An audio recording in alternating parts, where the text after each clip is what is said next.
Šiandien bandysim pademonstruoti servise 007 sumontuotos TAG dujinės įrangos dujų užpylimo subtilybės.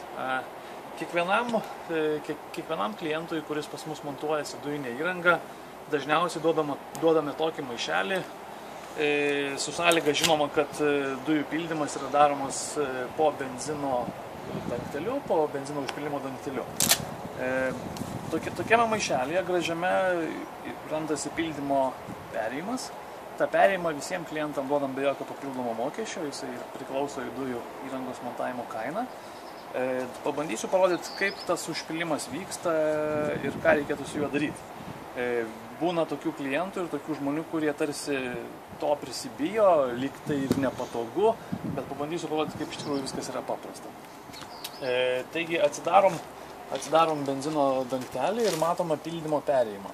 Aišku, būna įvairiausių konstrukcijų, tas pildymo pats angaliukas būna kartais giliau, kartais labiau išorė.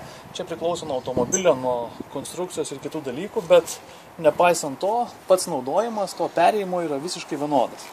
Ant pačio perėjimo turim guminę įvorėlę, kuri iš tikrųjų niekada nesusidėvi, nes labai gražiai atsigula į tarpelį ir tas tarpelis labai pakankamai sandariai užsisandarina.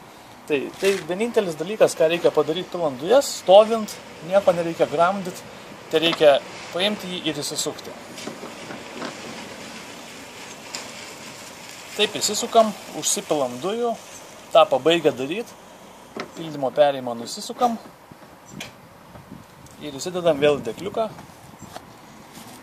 dangtelį uždarom, dujų pilimas baigtas.